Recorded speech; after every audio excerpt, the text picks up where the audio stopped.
All right, guys, let's take a quick second. I want to thank our sponsor for this show. It's a brand new sponsor, and it's a different kind of sponsor than we normally have. It is the Jordan Harbinger Show, which is a podcast you really should be listening to. I know that every day somebody tells you just have to listen to some podcast, and you say sure, and then you never end up listening to it. Don't let that happen here. Jordan's show, which Apple named one of the best of 2018, is aimed at making you better informed, a more critical thinker, so you can get a sense of how the world actually works and come to your own conclusions about what's happening, even inside your own brain.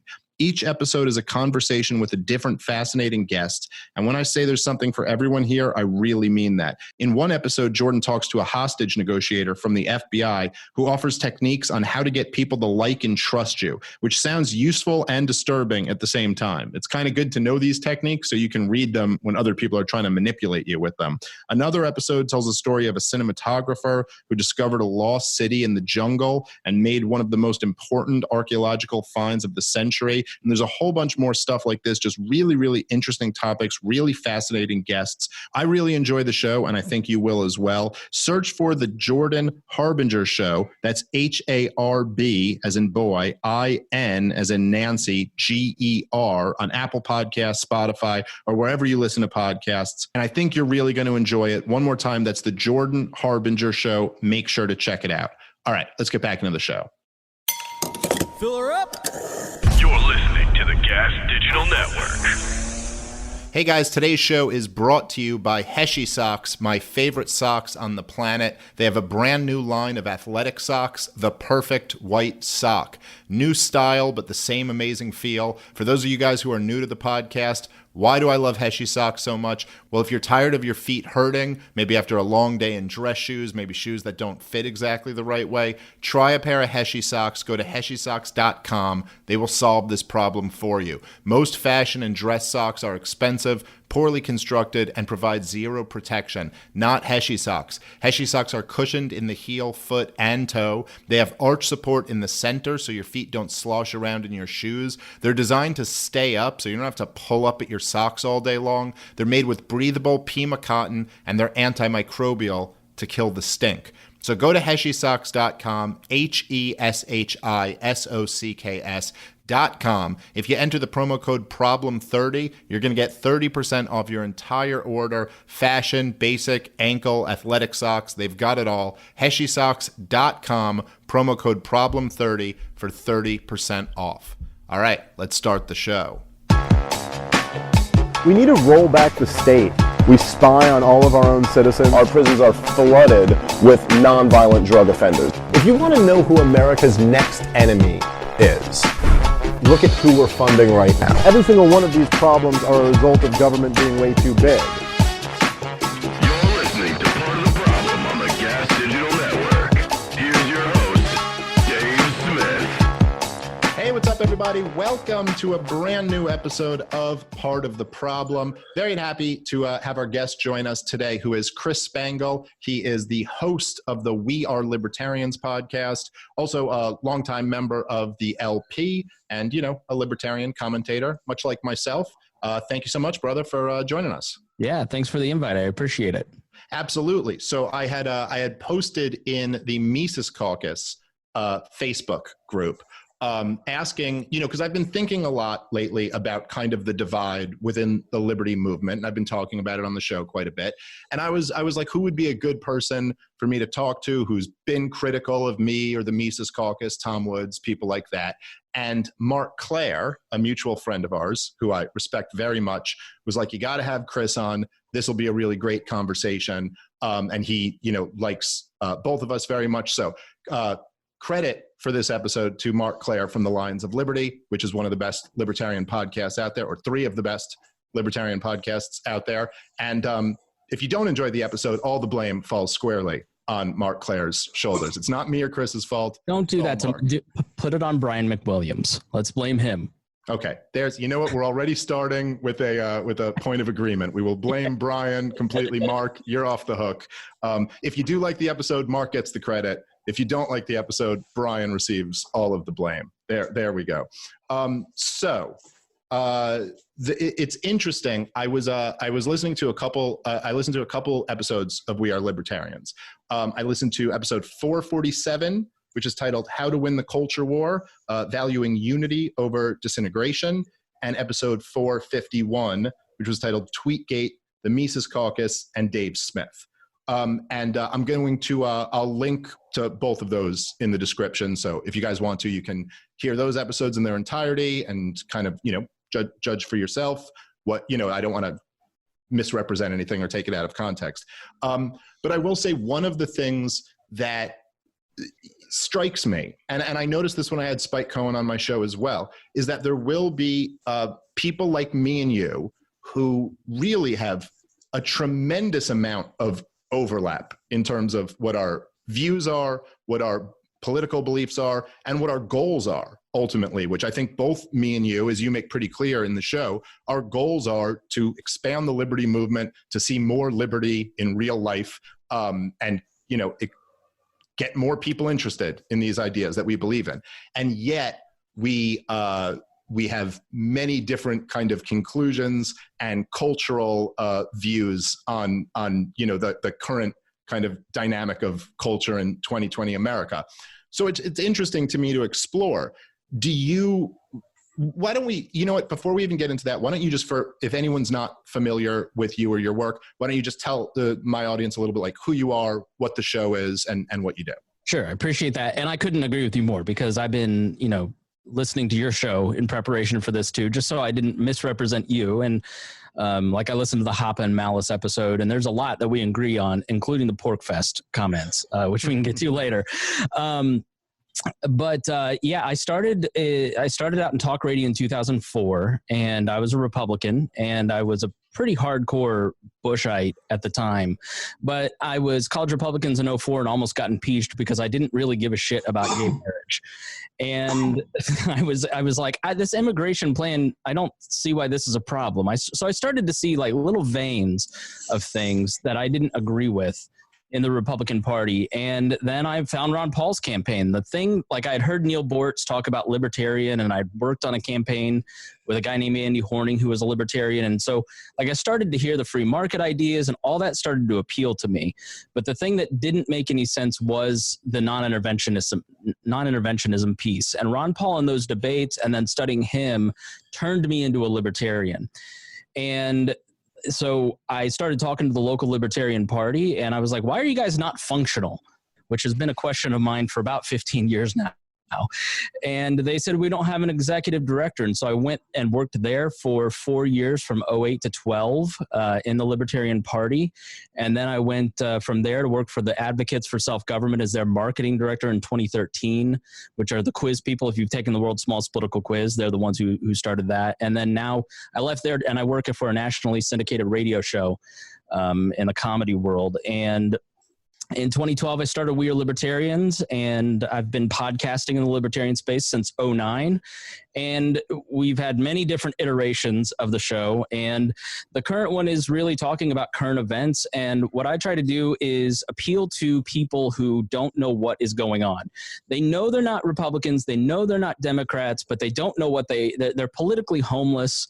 And really talking issues, because when you're a new libertarian, you're like, how many different percentages of issues can I agree with on libertarians before I am one? And so that's really what strikes people. And so that's mainly what we do. And I appreciate this conversation and the ability to come and talk to you, because I actually am not a Libertarian Party person, and you actually, I just rejoined like the last few days because you, Matt Welch, others are like, this Libertarian Party guy, and I'm like, all right, after 4 or 5 years of not being a member, I'm like, I can't escape it. I might as well embrace it. These are my this is my fucked up family, so here I am. Well, I'm glad. I'm counting you as one more of my recruits. Yes, that's your story. Okay, I didn't realize it was actually Spike Cohen. He gets the credit. Damn it! All right, one for Spike Cohen, no problem. Yeah. So I didn't realize you had left the party, and certainly didn't realize you had rejoined. Well, listen, I think that's great. That sounds like an awesome idea, and I'm right there with you, and that in terms of what like the mission of your show is. I think that's excellent. So, why don't we, I will say, as I mentioned, I listened to these 2 episodes and I took umbrage with a few things that were said. Do you take umbrage with or to? Whatever. You get what I'm saying with this. So what I wanted to do, I just have 2 clips from the show that I wanted to play and kind of respond to, and then you can let me know what I'm missing or see what, where the disagreement is. So the first clip I wanted to play, again, I'm going to post these full episodes in the description so everybody can go check them out and check out other episodes of the show as well that are unrelated to me, although, I'm concerned more with the ones about me for the moment right now. But let's play the clip from episode 447, How to Win the Culture War, Valuing Unity Over Disintegration. Me on Twitter when I defended Joe Jorgensen, or what, frankly, I know that Dave Smith is a great podcaster, but what Dave Smith was doing to Joe Jorgensen was a form of cancel culture. It wasn't an honest, open dialogue with Joe Jorgensen about her beliefs. He was calling her out. He was saying to his following, attack that woman for having Marxist beliefs. When the woman, are we supposed to sit here and believe that the woman who is from South Carolina, this middle-aged white woman, is a secret Marxist plant? She was a secret Marxist in college and decided to run on the Libertarian Party ticket in 1996, and then has just been biding her time these last 30 years, waiting for her moment to strike and make the Libertarian Party liberal. Don't insult my intelligence. Joe Jorgensen is not some Marxist plant. And if you said that, you looked foolish. And then you got mad when people said you looked foolish. And they were mad because you're contributing to call-out culture, which was stupid. Instead of saying, I'm going to offer some grace to the Libertarian Party presidential candidate and ask her to clarify what she believed. In a polite manner. Which she did. She did. But it took a lot of screeching to get there. Yeah, it's the same cancel culture that they complain about, that they spend all of their time fighting and arguing about identity politics. And then Tom Woods retweets some guy today who says, something about black people and capitalism. Black people should be capitalists. And it's like, aren't you retweeting out the same identity politics that you say you don't like? Eric July does the same thing where he talks about. We can end it there.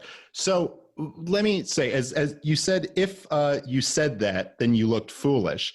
I guess my issue with that would be that I never said that or anything close to it. I honestly, Chris, I don't like, I want to say that you're straw manning me, but I don't even think this technically counts as a straw man. It's just a flat out inaccuracy. I don't know if you heard from somebody that I had said Joe Jorgensen was a secret Marxist, or that I said that I was telling my fans to attack that woman for having Marxist beliefs. I've covered this pretty in depth, what my issue with the tweet was. And I said at least a dozen times on the show that Joe Jorgensen is not a Marxist. And when people accused me of saying that, I said, this is ridiculous. And anyone saying that is retarded. That's not my issue. And so I don't know where you got that I was telling my fans to attack Joe Jorgensen for being a Marxist from. Well, first, I agree with you.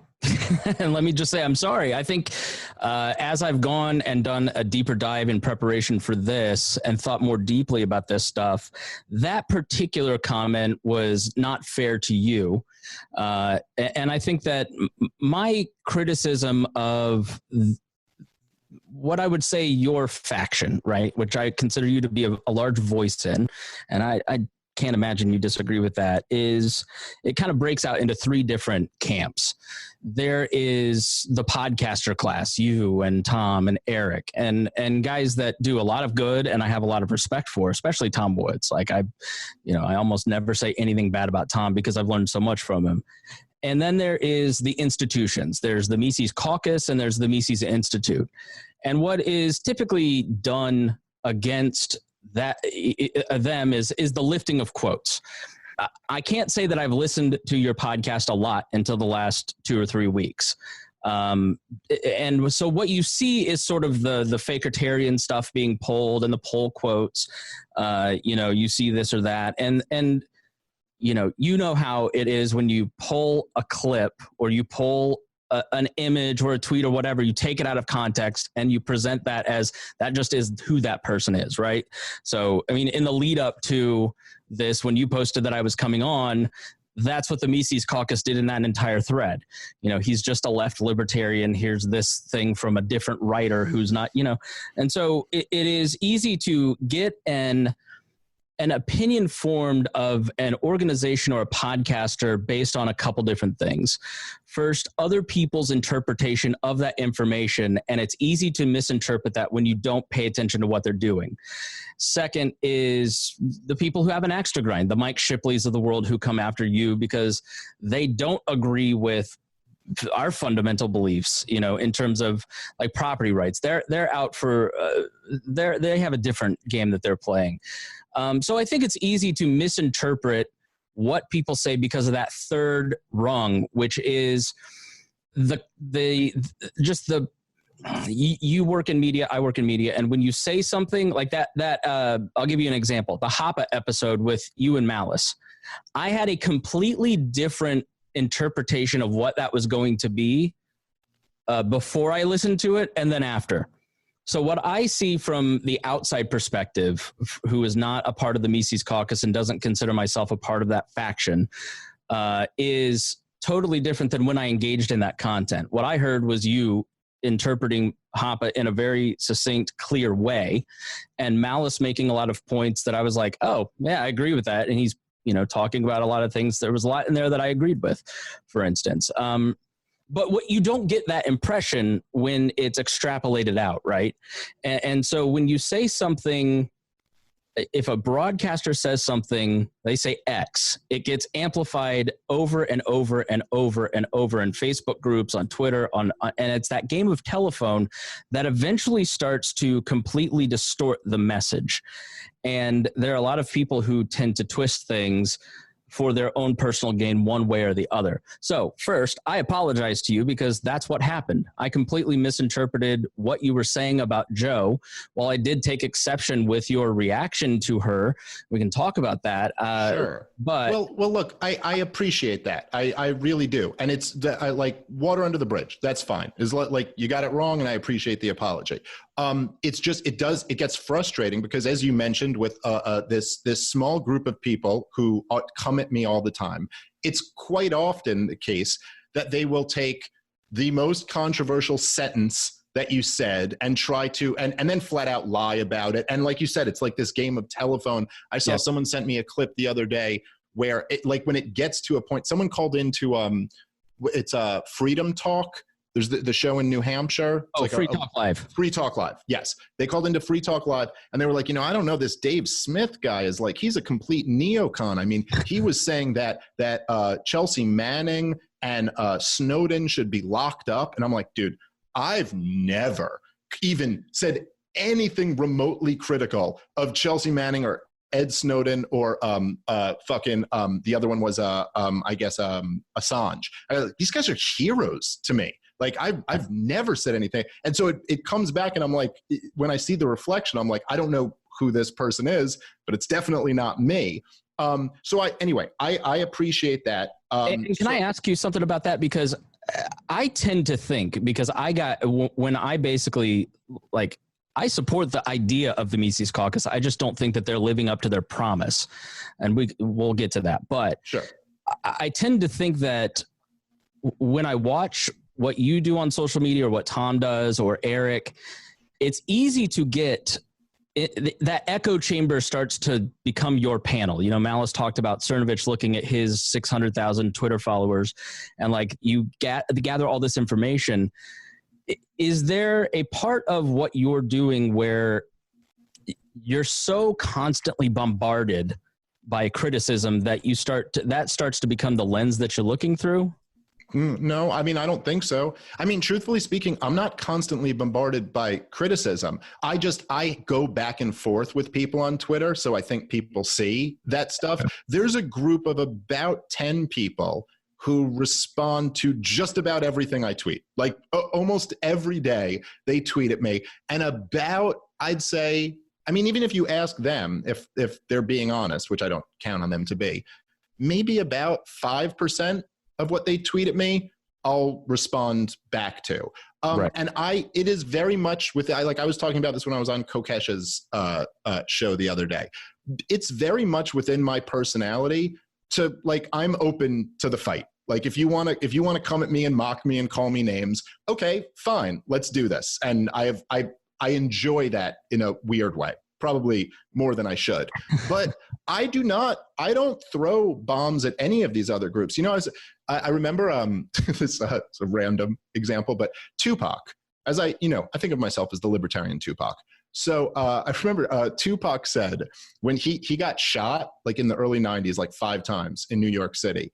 And he said in an interview once that he didn't believe any black person could hurt him because he was their representative.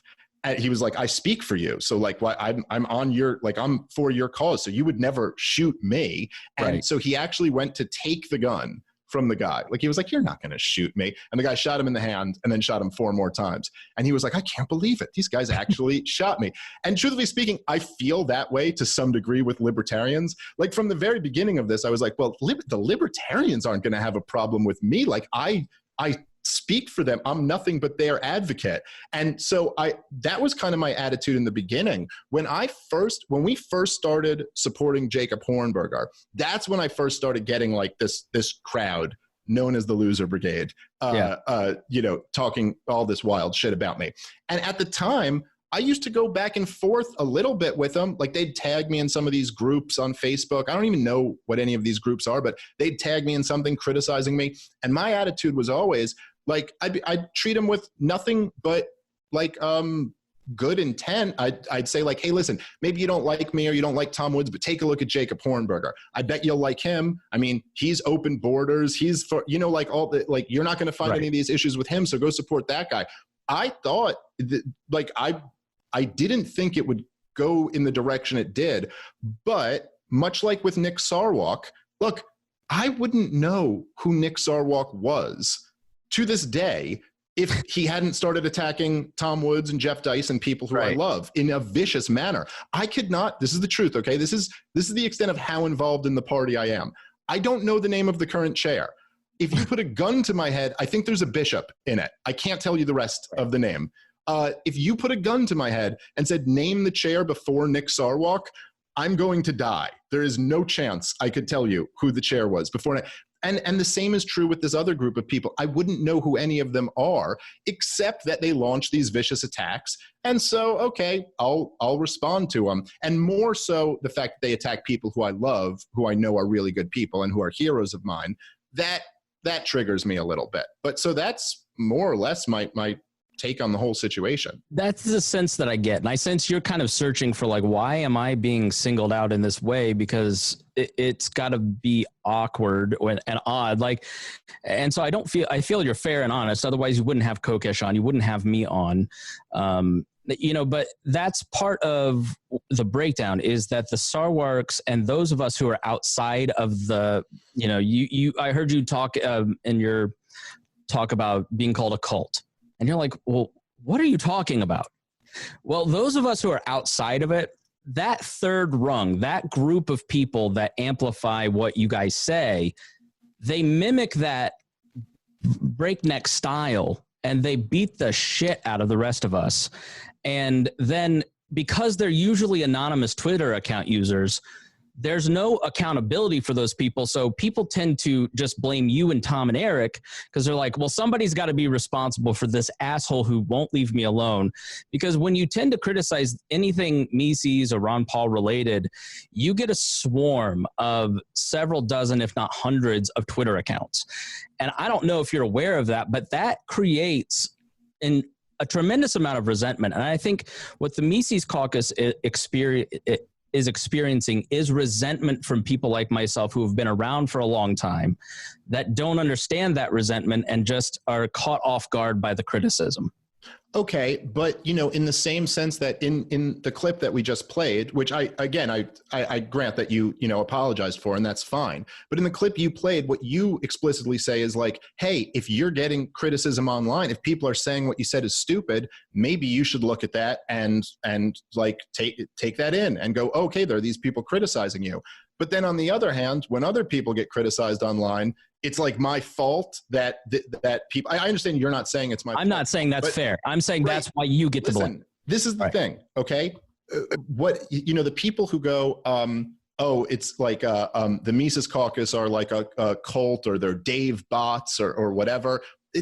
It's blatantly not true. There are people who disagree with me in the Mises Caucus. Every time I talk to Michael Heiss on the phone, at least 2 or 3 times in the conversation, he'll say, well, I disagree with you there. Let me give you some pushback on this. Like they don't just agree with me all the time, but the fact that a lot of them do agree with me doesn't make them cult members. I mean, it's a very convenient tactic.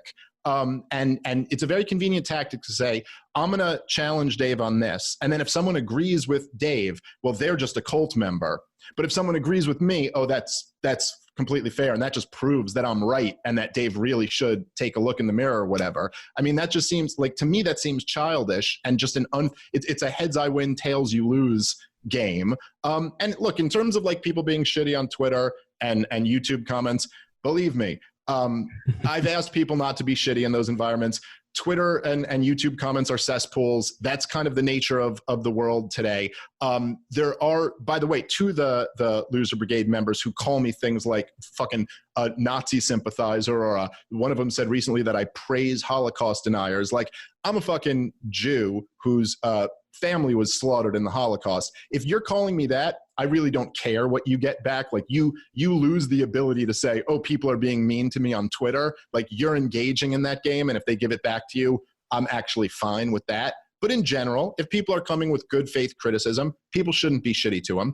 But the other thing that happens, and this is the nature of anybody who's got any amount of a following, is that you got a few people out there who are more dickish than the others, and they end up being what you focus on. So, for example, right, this is just one example that is in my head for whatever reason.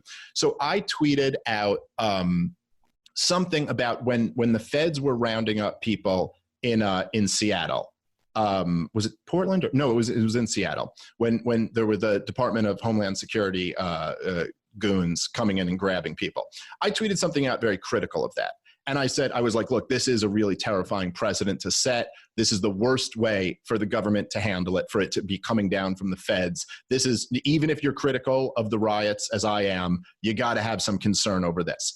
And there was maybe a dozen people who responded to it like, fuck that, they're commies, they get what they deserve.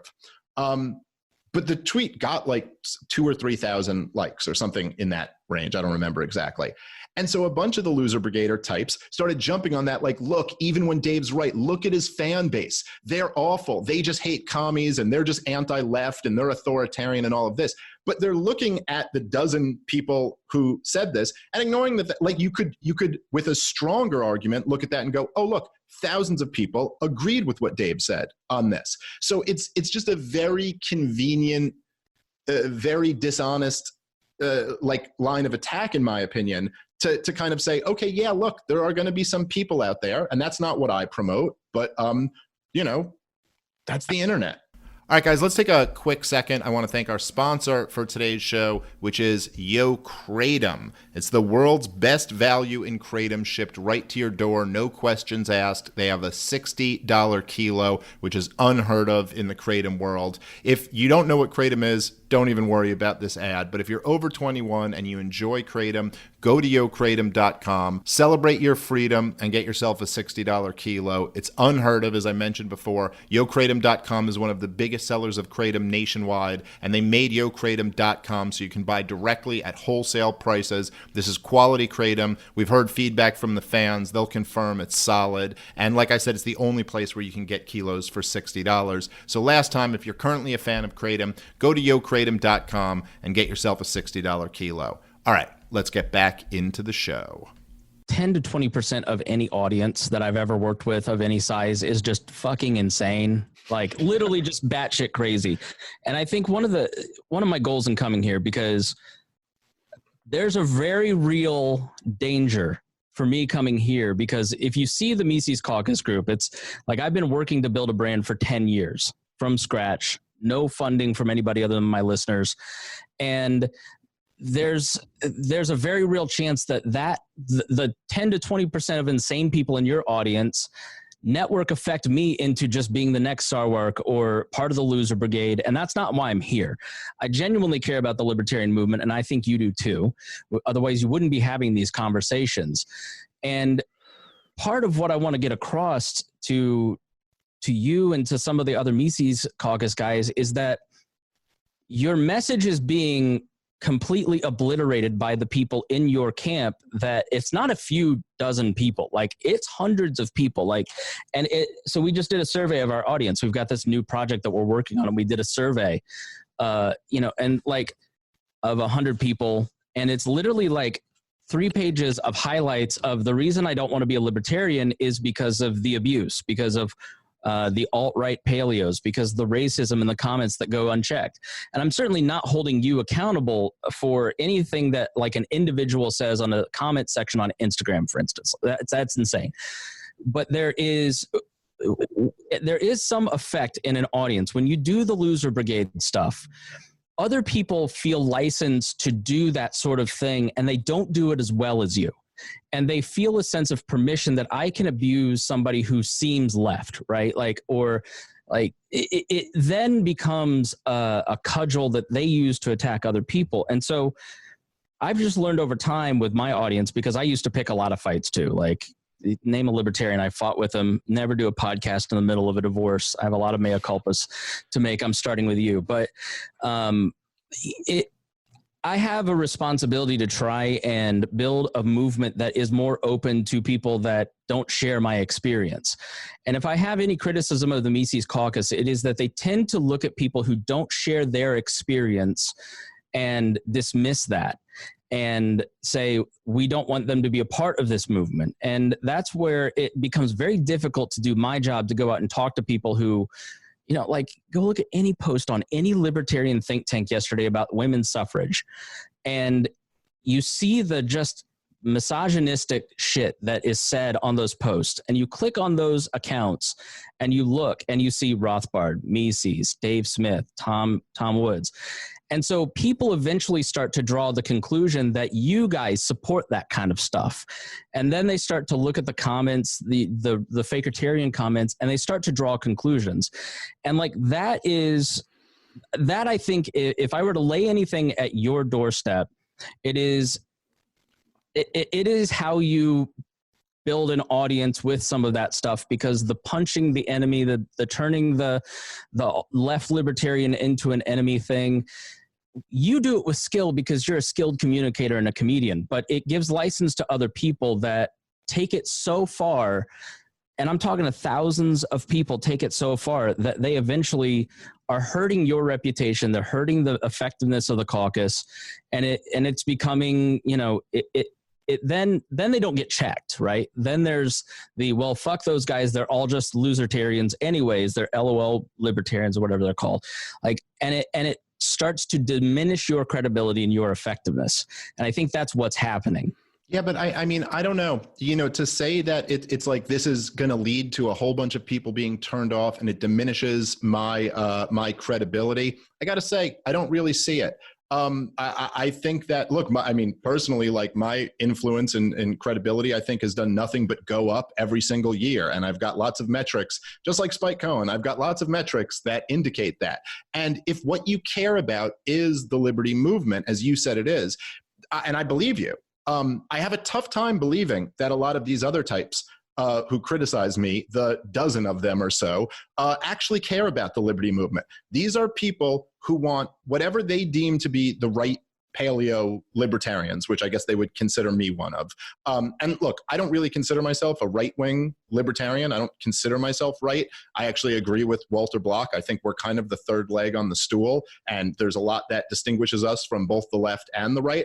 But if you want to call me that, fine, whatever. I've certainly called people left libertarians who don't identify as left, so I'll take the right libertarian label. So they want to get rid of me. They want me out of the movement and the audience that I represent. They want Tom Woods out of the movement. They want Ron Paul out of the movement. They want Jeff Dice out of the movement. They want Michael Heiss out of the movement. They want Eric July, Maj Touré. I'm sure I'm missing a few. If you take all of those people out of the movement and the audiences that they represent, there is no movement left. Like that, there, you could argue there is no liberty movement really to speak of right now, period. That we're kind of talking to the remnant and trying to build it back up to where it was, in 2012. But if your goal is to kind of get rid of all of these people, I don't really see what we have left to speak of. So I'm not saying that that's your goal, but it certainly is the goal of a lot of the other types that you're talking about. No, I would agree with you on that. I think that there are a lot of those critics who do want to push you guys out.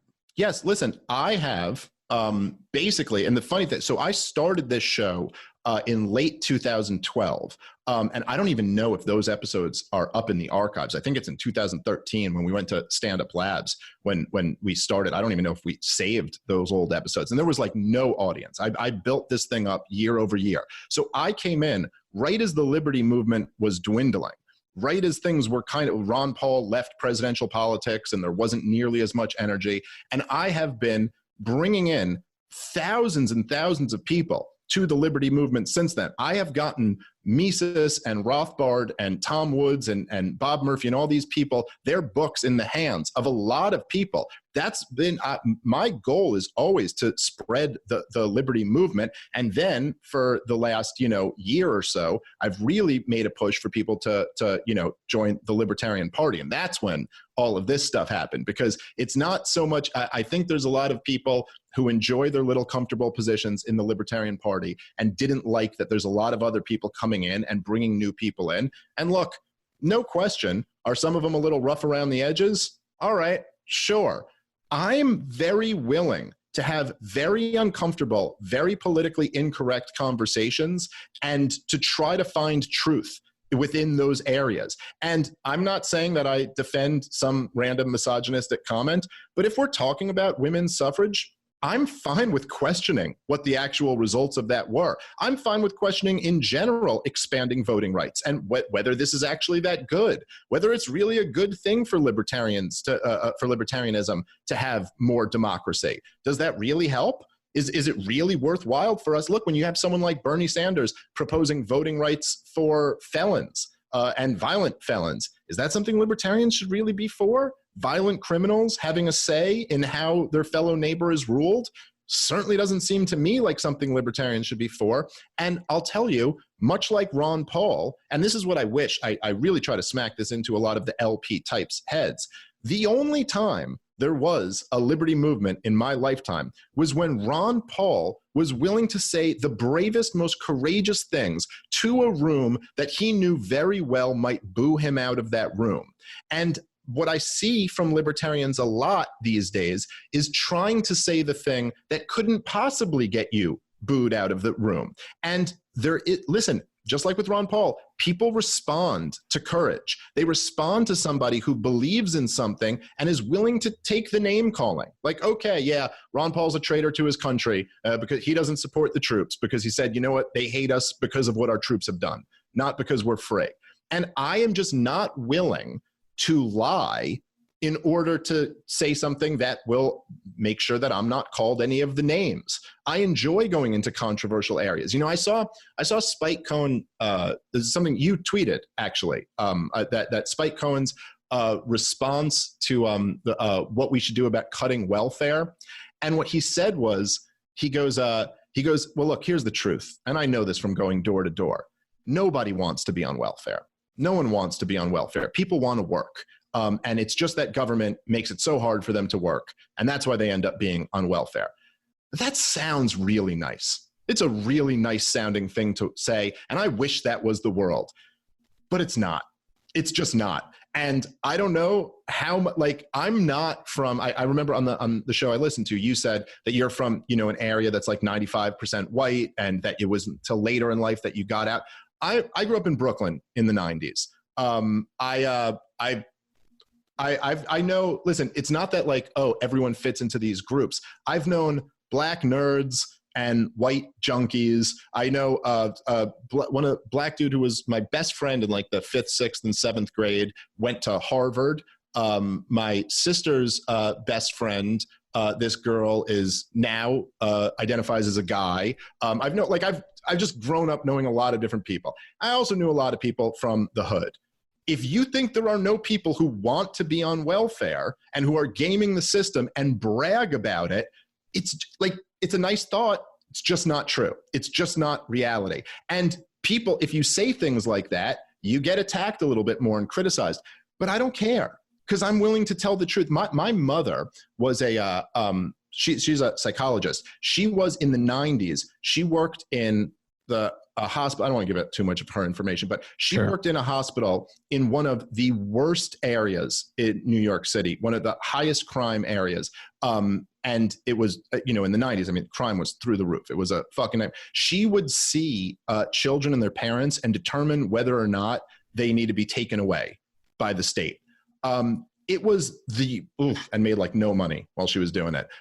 She could tell you horror stories about how people have children for what they used to call the budget. That you get a budget when you have a kid, and you get more of a budget for each kid you have. Now, if we want to honestly start talking about what the solutions are to try to fix some of these incredibly damaged cultures, because it's horrible what's happening to these children there. Like, if you actually care about those kids, you have to have like honest, difficult conversations. And in 2020, if you do that, you get called all of the names. But I think libertarians need to stop being afraid of that. I don't think that it has anything to do with, the word pandering or virtue signaling gets thrown around a lot. And I generally think that's a very condescending, dismissive term, because you just related your personal interpretation of the world through your experiences, your information, what you've taken in. Spike has a completely different set of information that he's judging from.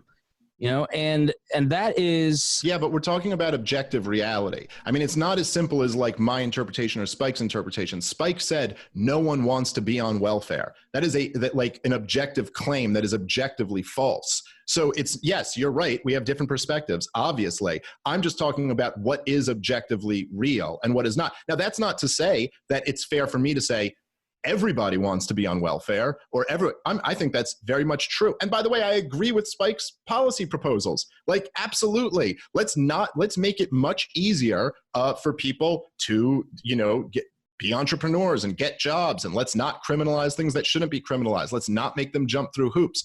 But I also think we should be honest.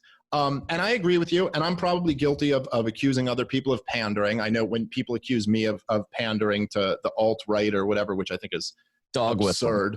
Dog whistling. It's like the virtue signaling. Yes. Well, it also, again, just like with the cult worship stuff, it becomes a very convenient childish trick where you can say, okay, well, I don't actually have him saying anything that I object to, but I'm going to tell you that he's really saying something that you can object to, even though it's not there. Now, you could pick out pretty easily. I mean, I've done thousands of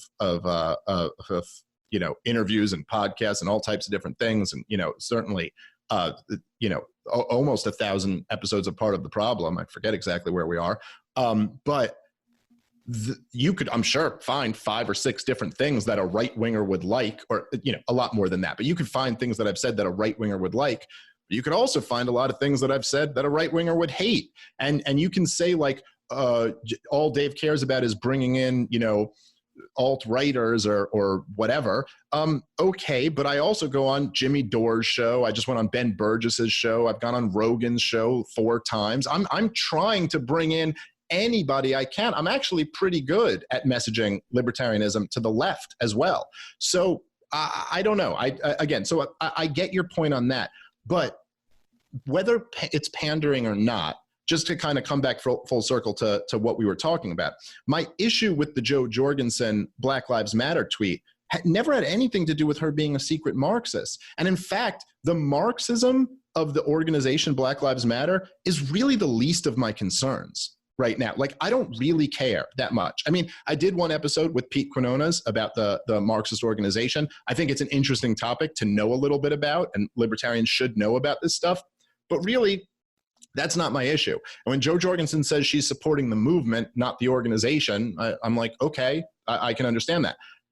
My problem is with the movement. It's not with the organization. And my problem, for anyone who listens to the show, there's no way you could not know what it is. My problem is the dozens of murders, the hundreds of vicious assaults, the thousands of businesses that have been damaged, looted, graffitied on, and the thousands of people who have been terrorized. I mean, go follow Andy No on Twitter. Every day there's a new just stomach-turning video of somebody being viciously assaulted, and it's all being done in the name of Black Lives Matter. Now, you can agree with the peaceful protesters, and you can agree that the police brutality is horrible, but if you just say, I support the movement, oh, and by the way, it's not good enough if you're not racist, you must be anti-racist, that sends quite a message out there, which I think is really bad messaging. And that's my critique. It's, bad messaging for whom? Because the majority of people, the majority of Americans, which Joe Jorgensen is trying to reach, are in agreement with the general idea of Black Lives Matter. They're against racism. You know, the campaign is trying to reach a broader audience than just the people that you are trying to reach. And people who watch Andy No videos all day long and just bathe in the Marxist element of Black Lives Matter, it's not about the Marxist element. It's not about the Marxist element. It's about the violent element. I don't care if somebody's in a room reading Das Kapital and talking about how we should, share the means of production. I don't care about that. The point still stands. It is. I understand your point about the attacks, but when Jorgensen sends out that tweet, she's not signaling to leftists, which is what the majority of the criticism, maybe not you, but the majority of the criticism of that tweet was that she's pandering to leftists, when in reality, the majority of America agreed with the general spirit of that tweet. Yes, I agree with you. They're not sophisticated. Yes, the majority of America agrees with the idea that racism is bad. That's why it's absurd when we're constantly lectured about how we live in a white supremacist society. Yes, the majority of Americans are against racism. However, there's a lot of polling data to suggest that actually the Black Lives Matter thing, shockingly, as the riots continue, is getting less and less popular. And the truth is that people are incredibly turned off by the woke lecturing about racism. And I don't think, yes, I understand the goal of the Jorgensen-Cohen campaign is to attract more people. That's what I want them to do.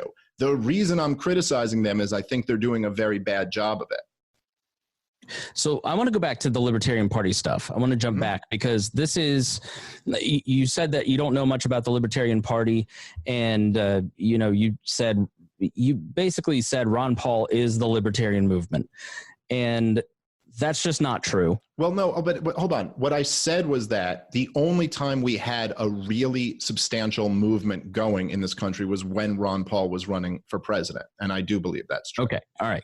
I appreciate that clarification. When one of the problems with the Mises Caucus is that when they came into the party in 2018, they have to, I don't think that they understand everything that came before and everything that the way that they talk, the way that they message, how it turns off people that they need to build coalitions within the party, which is part of why you're getting criticism. When they came in, the takeover language that you just used and the takeover language that Heise continually uses, we're going to take this party over. When in reality, most people look at the Ron Paul campaign, they look at the Ron Paul messaging, they look at the idea of the Mises Caucus, and they go, yeah, I mean, I've been a libertarian since 2007. If you asked me, are you for Austrian economics and for non-interventionism, the answer is yes. Right. And so most people look at that and they go, well, what are you talking about when the Libertarian Party needs to be reformed into the spirit of true libertarianism, when Murray Rothbard really has captured the heart and soul of not just the movement, but the entire party. And then you come in and start telling us we're going to take it over. You start offending people. Not you. I'm talking about the caucus. You start picking fights. And then eventually the caucus now, I think the general promise of what you get, people are attracted to, right? I'm going to restore the Libertarian Party to the idea of Ron Paul's non-interventionist campaign and Austrian economics. People agree with that. But then they join the Facebook group. Then they join the different groups. They start having conversations with people, and they're drug into a never-ending Nixonian list of enemies that we must fight. And that is what is starting to shed people off out of the group and also start to make people go, will you just leave us alone? Like, you're exhausting. We're tired of the fights. We're tired of all the, like, the condescension you somehow I just think, first of all, the Mises Caucus, they have their PAC. They give money to all types of people. They give money to Prags. They give money to the radicals. They give money to all types of different people. I don't think that it's ever been true that they come in here. Look, again, like the situation with me, I didn't come into the Libertarian Party looking for a fight. Other people brought the fight to me, and I'm quite willing to have it and to win that fight. And if you are for Murray Rothbard and Austrian economics and the Ron Paul revolution, then you should have no problem with us coming in and trying to move the party in the direction that we want to see them. But the truth is that I don't think what you're saying is accurate. Murray Rothbard may have captured the imagination of a lot of people, or captured the belief system of a lot of people in the party. I think that's probably very true. I think that people at the top of the party absolutely did not want the Mises Caucus to come in and start having the influence it has. I don't think it's true. I don't think there's any evidence to back up your assertion that the way the Mises Caucus is working, or the way that I'm working, is driving people out of the party. All of the evidence shows that we're bringing tremendous amounts of people into the party. I am probably the number 1 or number 2 recruiter for the Libertarian Party. The Libertarian Party called me to see if I wanted to set up one of those, pages so I get credit and get paid off all of the people that I'm recruiting, because so many were telling them I'm the reason they joined. And I turned it down because I'm not really interested in making money off of that. I kind of see it as like a conflict of interest. I'm like, no, if I'm telling you to do something, I'm saying I believe in this, so let's go do it. I declined for the same reason. Right. Yeah. It just doesn't seem exactly like the right thing to do. But so, no, I don't think this, but the truth is that the Mises Caucus came in, they recruited a lot of people, a lot of podcasters and a lot of different people in the Liberty movement to join the Libertarian Party. And when that happened, they were attacked and condemned with all types of smears that are not accurate. As like, Michael Heiss is a great dude. He is not some right winger. He's working on decriminalize mushrooms and shit like that. He's like a hardcore Ron Paulian. But to the group of people that you're talking about who do criticize me and them, Ron Paul is a racist to them too. I mean, they think the whole thing is problematic, even though the man Ron Paul does not have a hateful bone in his body. You could never find anything that he's ever said or voted for or supported that's even slightly racist. You'd literally, they could go back to some fucking newsletters from 40 years ago. I mean, yeah, we could. I mean, some of that shit that Ron Paul Ron Paul has a bad habit of allowing people to do things in his name that are kind of ugly. And it's happening right now at the Institute too. Like, would you send a new person to go look at the Ron Paul Institute news? Yes. His website right now? Yes. Okay. I wouldn't. So we disagree on that. Why not? Because it's conspiratorial. Daniel McAdams never seems to find a Putin ally that he disagrees with, and the non-interventionist. Wait, hold on. So let's drill down on that, because I actually heard that I took some offense to you said that you think Daniel McAdams is a Russian asset on your show.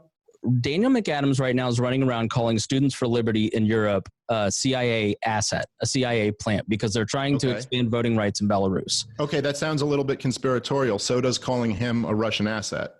Right. So he also continually repeats the talking points that Abby Martin constantly pushes on Maduro, support of Maduro. And anytime there is a foreign policy issue, he tends to align with Russia and with Putin's talking points. And I think it's curious.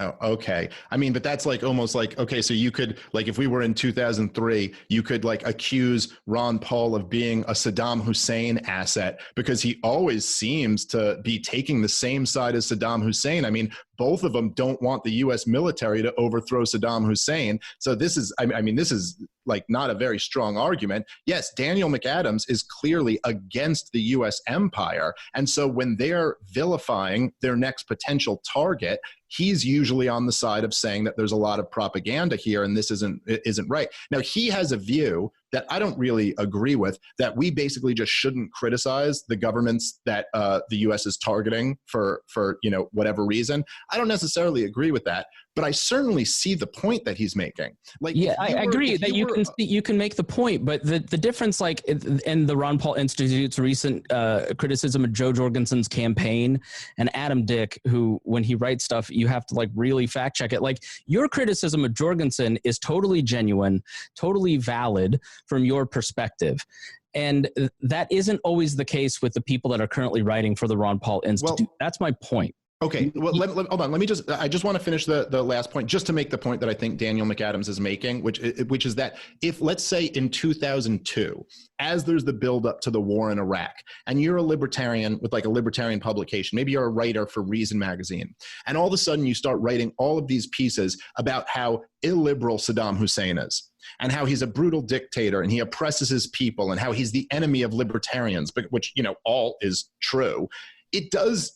It seems a little bit weird, and like the timing of that was, I could understand where a libertarian would be like, don't start doing this right now, because clearly there's an agenda at work here and you don't really want to be on that side of the agenda. So I understand that part of the argument. Now, in terms of what you're saying about their criticism of Joe Jorgensen, are you referring to the All Lives Matter comment? Yeah, and I will say that McAdams' blog in 2011, by the way, was called Putin's blog.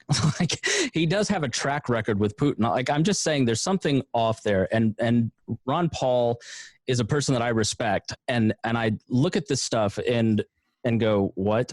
The Jorgensen stuff, Adam Dick wrote a piece basically where Jorgensen gave an interview where she was trying to make the case that the free market will solve racism.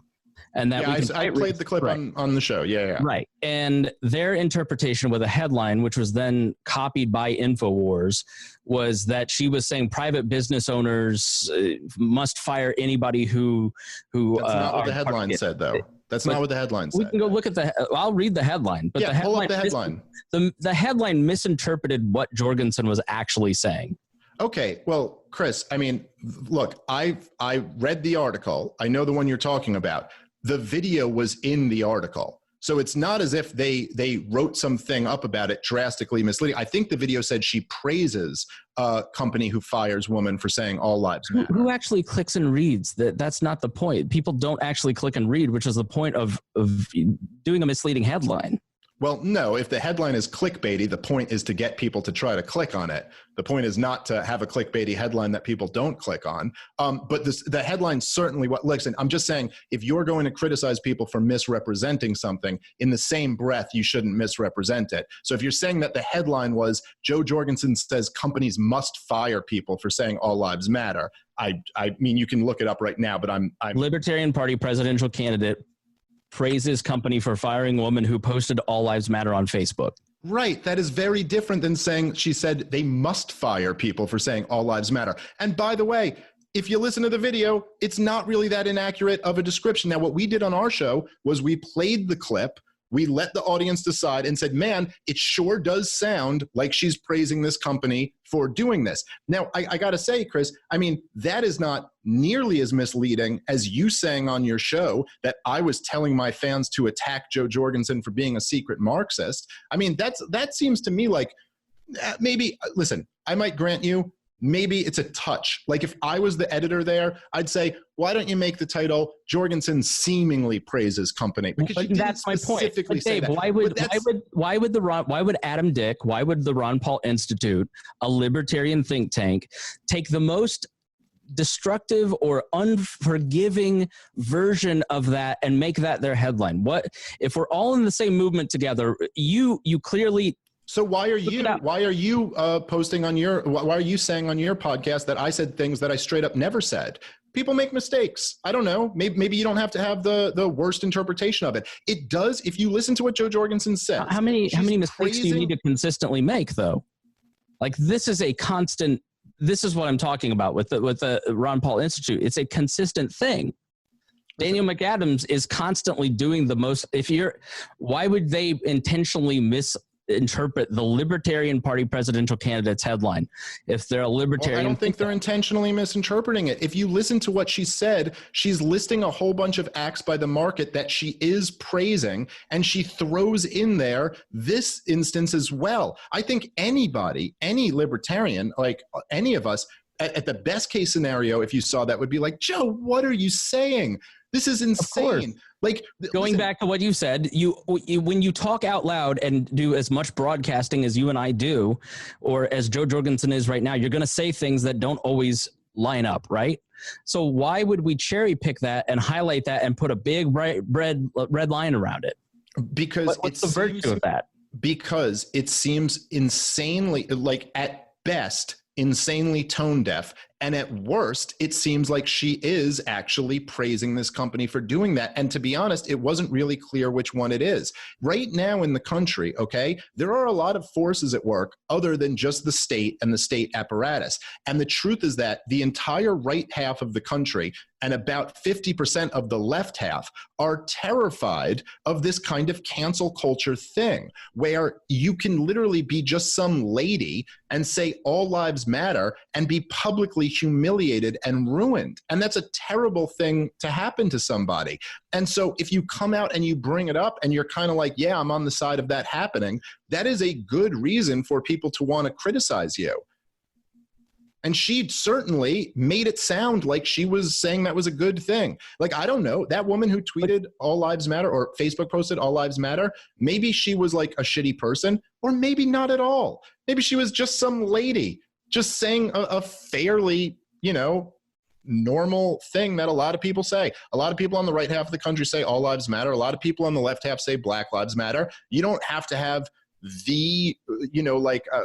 I don't know. I mean, I didn't think Joe Jorgensen should have sent out that tweet because she's running for president as the Libertarian candidate. But if some lady said Black Lives Matter and she was fired over that, I would think that was outrageous. Sure. Yeah. I mean, you criticize her in the body of criticism, praise. You look at it from you have a perspective, right? There has not been any praise. It seems like it's an attempt to drive down the Libertarian Party presidential vote, which is my point with it. It's an isolated piece of criticism that just struck me as very odd in a different way than the way that you might criticize her. I'll take exception with you criticizing her just by virtue of that. I don't know that it's terribly helpful, but I see your criticism and I think that it's a valid criticism and you are trying to help. All right, guys, let's take a quick second. I want to thank our sponsor for today's show, which is Cushy Dreams. Cushy Dreams specialize in extraordinary CBD-rich hemp flower, also known as bud, and CBD pre-roll joints. For the first time, you can smoke your CBD. I didn't even know this was a thing, but Cushy Dreams has changed my life. They have a full lineup of premium smokable CBD. It's cannabis that ships directly to you, and it's legal in all 50 states. It's 0.3% or less THC. So it's just the CBD, the medical benefits of marijuana without the drug aspect of it. Join the men and women who are sick of vapes and gummies and want to smoke their CBD. If you get this stuff, it looks, smells, and tastes like the best pot you've ever seen in your life. But again, as I mentioned, it's CBD. I love the stuff. I use it every night. Helps me get good sleep. Cushy Dreams has CBD flower and pre-rolled joints. They come in specific indica sativa blends like Energy, Hustle, Relax, and Dream. I can't tell you how much I love this stuff. I highly recommend you check it out. Go to cushydreams.com. That's KUSHYDREAMS.com. And at checkout, use the promo code POTP. That's going to get you 15% off your first order. Cushy Dreams, smoke your CBD because you can. All right, let's get back into the show. Let me ask you, if Joe Jorgensen was praising that company, which again, it's not really clear that she wasn't, but let's just say she explicitly said this was such a great thing for this company to do, to fire this woman. Do you think that would be fair for us to all criticize her for Absolutely. and for them to write a thing? Okay. Yes. All right. Well, it really sounded like that's what she was doing. So, by the way, I know people who are advisors to the campaign, who are close with the campaign, who were sending her emails like, this is a crazy messaging mistake. It sounds like you're praising. Like, do you think this is good? Even people around the campaign were confused about what it is she was saying. So I don't know. It just doesn't seem like that big of a problem to me. Certainly not a problem that would make me not want to send people to the Ron Paul Institute. My criticism of the Jorgensen selection was that she can be sloppy in interviews and doing, because I didn't really follow any of the primary season, and then we helped Lions and Reason do a couple debates and hosted them and did the tech for them.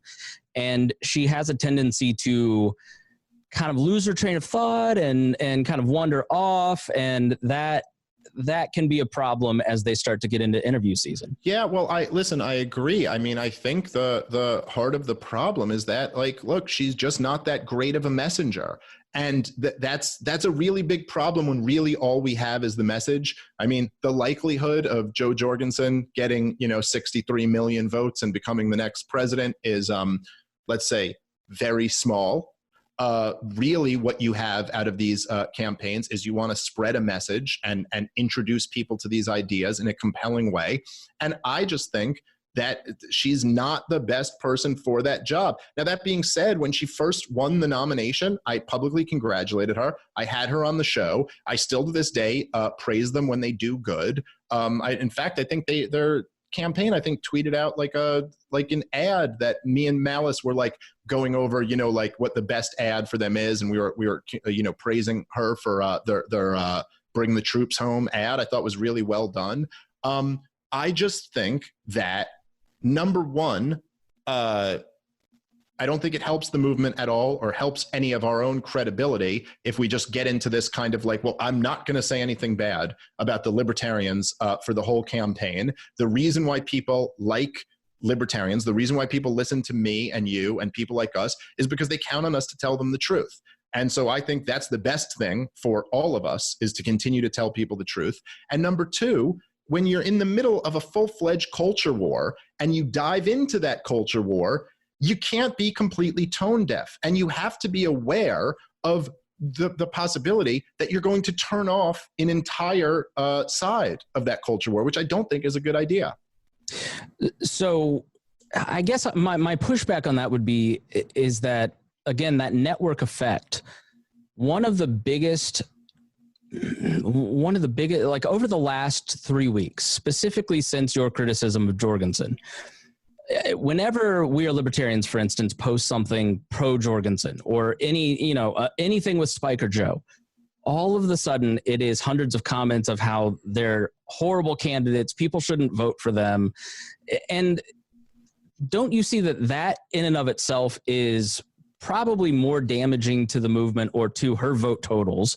This is somebody that you support, choosing to criticize her in the middle of a campaign. That network effect ultimately does more damage.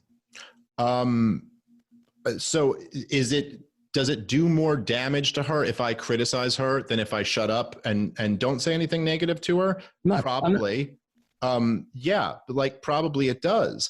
But if I'm criticizing her for like legitimate reasons, and the people who are listening to me or who I influence are also criticizing them for legitimate reasons, then I don't know, like that's tough. This is grown-up business. You're running to be president of the United States of America. But go ahead, sorry. No, well, the people who are like listen to, say, the podcast when I had Spike Cohen on, I mean, I don't think I was unfair. I pushed him a few times on a few questions. Other than that, I pretty much, like, we talked about a lot of areas we agree, and I let him make his position or argue his position. I will say I only agreed to come on because I listened to the Spike episode, and I thought you were very fair and you were very nice to him. Yeah, I mean, I'm like this with everybody. Disagreed, yeah. Listen, I don't believe I'm all for like having a debate, or if there's somewhere where we disagree, like hammering it out. But I've never treated a single guest who I've had on the show poorly, with maybe the exception of Sarwalk,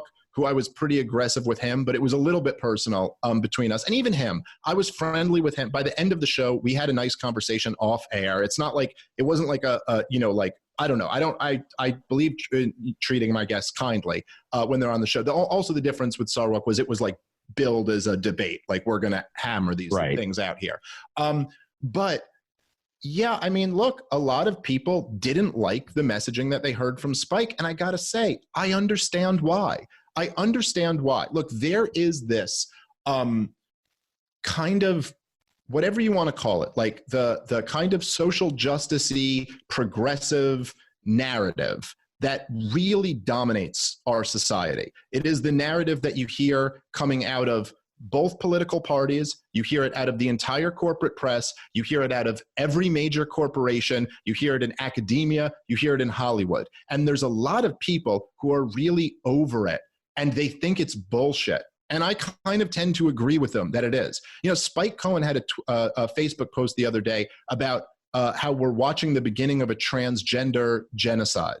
I mean, it literally, it was like my reaction when I saw that post was I was like, oh, what a garbage post.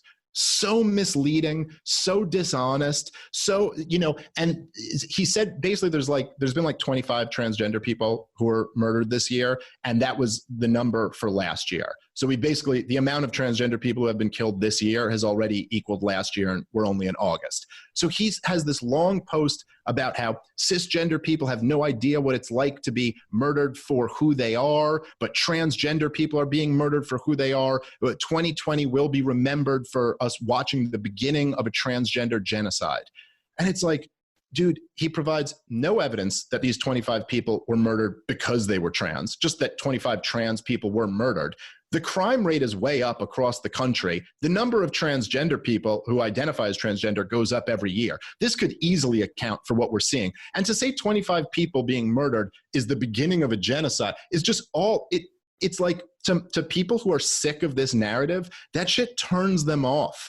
And I understand why. It turns me off. I don't like lying in order to kind of seem like the good guy. That's a common thing that the Mises crowd does, is they take a difference of opinion and call it lying. Heist does this to me personally. We had, you know, he calls me a liar and he calls me a leftist because we had a personal disagreement 2 years ago and I didn't even realize he was still mad about it. Like, you know, well, hold on. Let me just make this point, and then you can talk about. I want to talk about the Spike thing, because my point on that is that Spike is probably not lying. Why not pick up the phone and call Spike? You know, why not call him and say, "These are my concerns." You could get a hold of Spike Cohen, please. I mean, you want grace for what you say, but you're not willing to extend that to Spike Cohen, who is the most radical Libertarian Party presidential, vice presidential candidate we've had since in the time I've been in the party, since Bednarik. Okay, fine. There's not too much competition for that, but I'll agree with you. That that's no, I'm totally in agreement. Okay, like I rejoined because I looked at his YouTube channel. I'm like, we're in agreement on the marketing stuff, right? Like when I put together, we're putting together this project on libertarianism, and I went through all these YouTube videos, like tens of thousands of YouTube videos, trying to find the right stuff. When I looked, I found all this great Harry Brown talking about issues. There's nothing from Harry Brown until Spike Cohen and Joe Jorgensen in terms of good policy prescriptions, good messaging that stands the test of time, because the party presidential candidate is the only time any of our friends and family care about libertarianism. That's the only time anybody asks me about that. So it does matter. I totally agree with you on that. But why elevate that and open Spike up for scorn when you could just call him on the phone and privately say, like, hey, dude, I want you to understand my perspective and the people that I generally talk to. Here's how this comes across. Have you thought about that? And plus, you also got these other things inaccurate. Well, I mean, truthfully speaking, I don't have a relationship with Spike like that. I've had one conversation ever with him, and that was when he was on my podcast.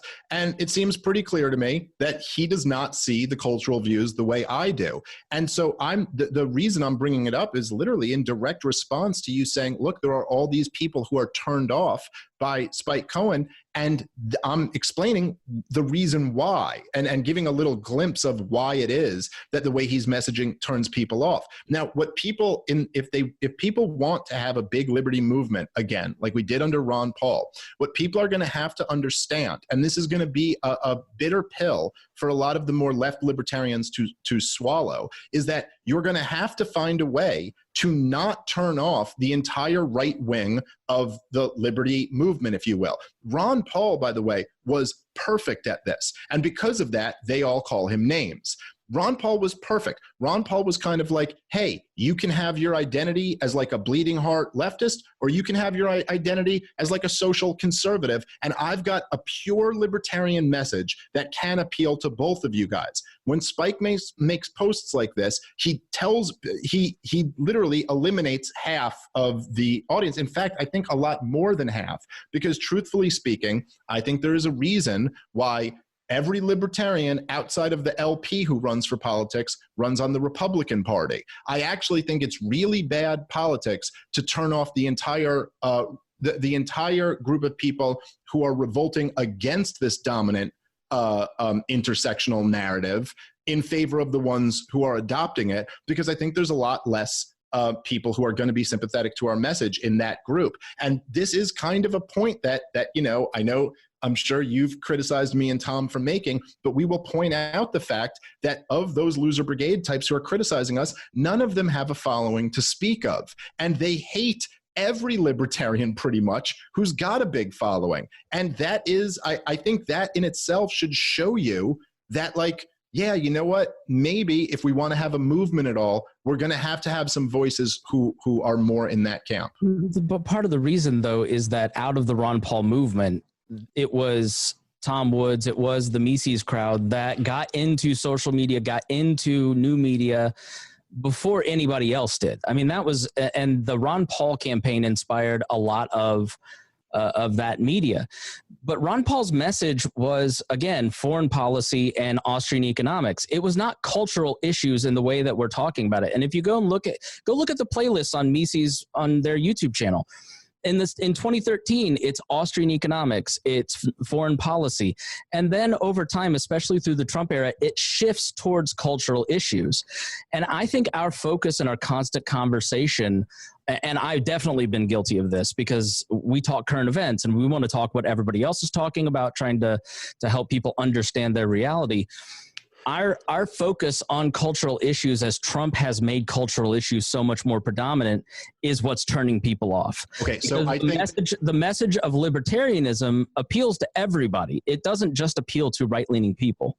No, I never said it just appeals to right-leaning people, and that's why I go on shows like Jimmy Dore and Joe Rogan and Ben Burgess's show. That's why I go on these shows, because of course it can appeal to those people too. Here's the thing. If you say the Mises Institute in 2013, 2014, 2012, they're purely talking foreign policy, Austrian economics, all of these issues, and then there's kind of a change around, the last few years. Well, truthfully speaking, I mean, they still majority focus on those issues, but there might be a little bit more stuff involved. But it's like, yeah, take a look around. The cultural issues have become much more dominant in the conversation today. And that's not a complete coincidence from the fact that, the empire is crumbling and they'd like to get people focused on this other stuff. But I think it's completely inaccurate for you to say that Trump created this. Trump was a result of this. And that's a very important distinction. What happened in Obama's second term, and I'm not saying Obama did this, I'm just saying in those 4 years of his second term, was that the social justice warriors of the country turned it up to 11 in a way that would have seemed crazy even the years before this.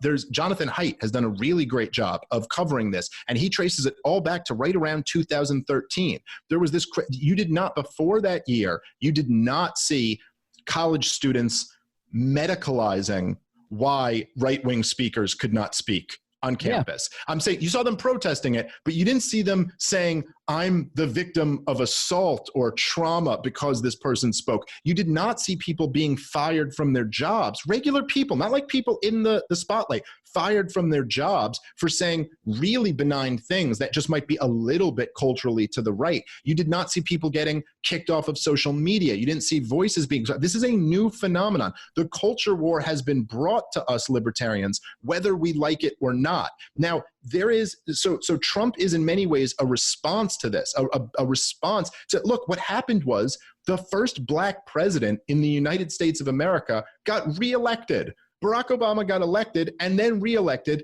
and then white people around the country started being lectured about how horrible and racist they are, and there's been a huge backlash to that. And that backlash has taken the form of a huge orange middle finger in Donald Trump. Now, at this point, right, look, if you look, like, I don't like to talk about race on this show. I've said this for years, and everyone who listens to me knows this. The right-wingers, the hardcore right-wingers who listen to me, are constantly pissed off at me because I won't talk about more of the cultural stuff and the race stuff that they want me to. But try being a political commentator today while there's this Black Lives Matter mass protest, mass riot across the country, and don't talk about race. That's why it's pretty much impossible. I always laugh when people accuse me of pandering to the left. Like I go, do you really think that it's more popular for me to stay? Because I largely agreed with Spike Cohen. Like when I listened to your episode with him, he and I are very much in line on a lot of these issues. Build coalitions around classic libertarian issues like ending mandatory minimums, qualified immunity, these sorts of things. Do you think that it's more beneficial to my brand to go out and talk about racial justice in the middle of this environment? Like I'm going to take a stand just like you, and you know a lot of people have given me shit for it, but I think it's necessary to have that conversation. The reality with the culture war stuff is that one of my concerns is that we have lost, like if you go back and spend some time watching some of the Harry Brown stuff, we've lost a lot of what made that 90s libertarianism special, that Ron Paul, you watch his videos, stuff that made that special, the 88 campaign, how principled that was when he ran. We've kind of lost sight of some of those issues that started to speak across the cultures, because I think we're narrowing too much in on the culture wars, because it is all around us. I don't agree that Trump is just a byproduct. I do think that Trump has definitely made a choice in smashing that button, driving people crazy. He does use sort of the alt-right idea of I'm going to do things that make the opposition crazy that only they understand. So when they react, I can just go, look at all these nut jobs over here. Look at how bad they are. You know, I do think that he does bear some responsibility for the amount of culture wars. But you're right. We were talking about the Frankfurt School and cultural Marxism and cancel culture back in 2014 through all of this stuff. I have definitely evolved on it over time as I've had different life experiences and gone out and talked to different people. A lot of my shows, I don't agree with myself. I am the least consistent motherfucker. You know, so when I go back and listen to some of the old stuff, I'm just like, I see it differently now because of these experiences that I'm having talking with other people. I'm on a podcast with a comedian, Miss Pat, where I'm constantly debating a socialist and Miss Pat, and it's made me think, all right, where am I right? Where am I wrong? Like having those conversations has made me break outside of my bubble a little bit. And so, you know, I think we're getting too deep into the culture wars, and that is partially why we're having trouble connecting with voters. Well, see, I see it in a very different way. I think that culture is what actually moves voters. And as much as we would like it to be monetary policy or something like that, the truth is most people in red states vote red because that's the culture around them. And most people in blue states vote blue because that's the culture around them. And we've got to find a way. And for sure, we've got to be delicate with it and try to try to be precise and still insert a libertarian message and try to find some way where we can rise above the culture war and actually appeal to groups on both sides and say, hey, look, we have something to offer you. We have something to offer you. This is the most principled compromise position that you can find, which is basically just that you're free to be as left-wing as you want to be. You're free to be as right-wing as you want to be. You can't force it on each other. And that is kind of the libertarian puzzle that we're 100%. trying to solve with all of this. But what I think is not helpful is when somebody like, I don't know, me, is willing to go into some of these more controversial areas, and then it immediately gets misrepresented or just, in many ways, in the most dishonest of ways. I mean, like look, even your podcast host said, on one of the shows that I listened to, that I said that race realism is real, which, first of all, I don't exactly know what that means. I mean, if race realism isn't real, then it's not realism. But what I actually said, he said that I said it was a scientific fact. That I said race realism. Oh, he was talking about Molyneux, and yes, that you don't understand. Yeah, I know what quote you're talking. What I said was that, look, I think that the fact that there are average differences in IQs across race is a scientific fact. We really don't know what leads to that. From the experts I've spoken to, they said anybody who's telling you it's this % genetic and this % environmental, we really have no clue what leads to exactly what is what causes IQ differences, and that we do know that some environmental factors help it. So let's focus on that.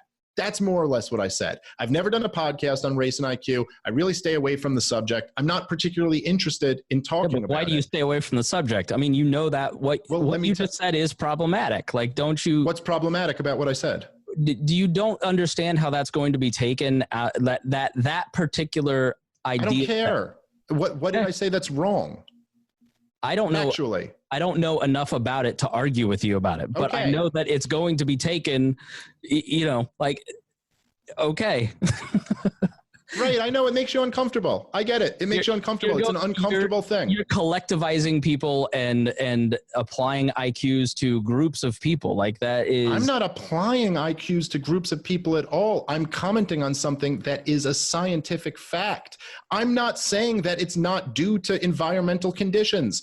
Quite possibly it is. The reason why I don't do entire podcasts about it is because I don't think it's particularly helpful. If it's not, listen, all we can control is environmental situations anyway. So let's focus on that. Let's focus on what we know will help the situation. And what we know will help the situation are libertarian policies. If we want to help black people, we need to end the war on drugs, end the welfare state. We need to these are the things that are going to actually make the situation better. We as libertarians know that the situation will be better than it is now without these policies. So that's what I focus on. But my point is that if I go into, like I said one time on a podcast, I said that, and I guess maybe because I'm a Jew, I feel a little bit freer to speak on these things. But I said, and I was responding to Ben Shapiro calling out, I think Nick Fuentes or someone like that for being a Holocaust denier. And the video that he cited seemed to me to be kind of tongue-in-cheek, but I don't know. I don't really know every view Nick Fuentes has. Maybe he's a Holocaust denier. But what I said, and this is my libertarian take on it, is I go, it's kind of funny to watch one of these war hawks accuse someone else of denying a genocide in 1945. And then that's supposed to be so morally outrageous while you advocate for genocides going on today that are happening right now. And somehow that's not supposed to be more morally outrageous than the previous one. And I said, I don't really care if someone else doesn't believe the Holocaust happened. I know that it happened. It's almost like if someone to me were to say, I don't believe that you're a podcaster. Like, okay, fine. Like what effect does this have on reality? However, if someone is advocating the genocide in Yemen right now, I'd be like, yeah, no, that's actually a really big problem. So this is more or less what I said. And then this gets taken as Dave praises Holocaust deniers. I mean, it's so that type of shit to me is not, that ain't going to help anything. And I just find it to be dishonest. Sure.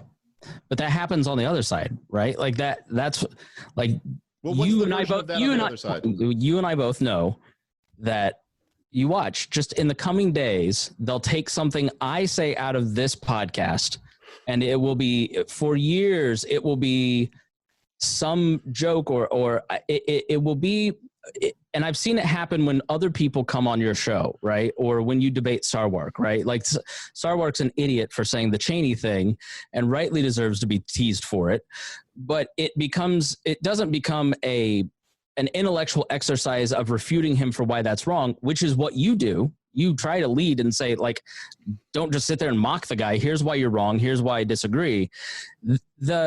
It becomes an exercise of, it's right. Again, it's like what Malice talks about with the alt-right. It's that mercurial, like joking, mocking manner. And when I mentioned in that clip earlier about cancel culture, that's what I'm talking about, right? Like Malice's book, The New Right, was a great exercise in interviewing Taylor and refuting his ideas in the pages. And he never, through the alt-right, dismisses or demeans anybody. He refutes their ideas with other ideas and explains why this person, Taylor had never thought about this particular thing, right? That's what I'd love to see happen more and more in the liberty movement. That's one of the reasons I wanted to come here, knowing that 10% of your audience that's nuts is going to elevate me for scorn and make me a scapegoat. And this guy is the reason that the Libertarian Party's not successful and that bullshit. Because I think there's enough rational people in the 80 or 90% of your audience that will go, more of these types of conversations need to happen, right? Like more of the Kokesh and Dave, or Spangle and Dave, or whomever, here's where I'm coming at. How are you coming at it? There's stuff because that happens all the time, right? That gotcha mentality that we have of I hate it, right? Like I'm with you on the Shipley stuff, but you have, what I'm trying to get across is, I'm with you on the Shipley stuff, because that's the behavior, that loser brigade mentality, right? Like Dave said this, Dave did that, here's why he's bad. I hate that mentality, but I'm trying to say to the other side that does it too, like, we're on the precipice of libertarianism generationally. Like exit polling here in Indiana, the libertarian candidate gets 10%. When the final vote totals 1%. Like in Gen Z and millennials, we're wildly libertarian. Like we're on the precipice of victory. But we're going to totally lose that if we continue to constantly fight each other and turn people off with all this bullshit, man. Well, 10% in one demographic is not exactly the precipice of victory, but I appreciate your optimistic thinking. I certainly hope that's the case. Look, I get what you're saying. There's certainly people who are shitty on Twitter, and I will say, don't do that. I don't think I don't like that culture in general. It kind of is a reality. I don't know what we can do. I would certainly say to anybody listening, don't be shitty to Chris on the internet after this. It's I respect you coming on and having this conversation. I very much respect you apologizing when you got something wrong. So I think like there's no need for anybody to name call or be shitty. That being said, when Nicholas Sarwark comes on the podcast and says that if Dick Cheney is the nominee, we should vote for him, and then pretty much says, even if it was Adolf Hitler, well, here's why it would still be a good idea to vote for him. And then he's going to go out and criticize other libertarians publicly. If the response to that is to mock him as the guy who supported Hitler, I get why people want to do that. I mean, in some cases, it is more justified than it is in others. But that being said, yeah, we could all be nicer. I think that a lot of people are, there is tremendous anger in the country right now on all sides. And the more right-wing side that you see getting angry, online, I think people are really furious with the fact that they are constantly lectured, put down, and at risk, genuinely at risk, if they are to go speak their mind publicly in any way. I mean, part of the reason why the right-wingers have so many anonymous accounts is because it is legitimately dangerous to your livelihood to be a right-winger on social media these days. I mean, if you say the wrong thing, just like that woman who got fired for saying all lives matter, and so now I'm not saying that every manifestation of that anger is justified, but I certainly understand why they're angry. And I understand why a lot of left-wingers are angry about stuff as well. Yeah, I mean, if you sit down and talk to people who are on the left, they'd argue that cancel culture has always existed, and especially if you're a minority, a person of color, a woman, like that. As white men, we're now starting to experience that same thing. We fucking hate it. And I don't know. I don't know. I just like, I really don't like those narratives. And I got to say, white men are not just starting to experience oppression. White men are not just starting to experience hard times. The idea that history has been nothing but easy for white men, and now all of a sudden you just said that cancel culture is now ramping up and starting, like the right is starting to experience what's going on. That's what like, the Dixie Chicks got it in 2003 when the Republicans were using cancel culture. Yes, they're right? pretty Like, white, as I recall. Yeah, it is a phenomenon that happens constantly, and it's a function of us trying to manage things from the top instead of looking at local solutions and managing up. Like that should be our message. Yeah, well, listen, I don't agree. I don't disagree with that. I think, yes, bottom up is always better than top down. And absolutely, I mean, cancel culture of different varieties has existed as long as you go try being anti-war during the Woodrow Wilson administration. You'll find out about some hardcore cancel culture right there. So I certainly agree with that. Listen, we are at the end of our time. So I will say I really appreciate the conversation. I'm down to do it again if there's more stuff that you want to hammer out. Please let my audience know one more time where they can follow you and your websites and social media and all that stuff. Yeah, feel free to follow me. It's wearelibertarians.com and libertyexplained.com. All right, absolutely. Well, Chris, thank you very much. I really appreciate the conversation. Nobody be a dick on Twitter. I enjoyed this very much. And thanks one more time for coming on the show. Have a good one.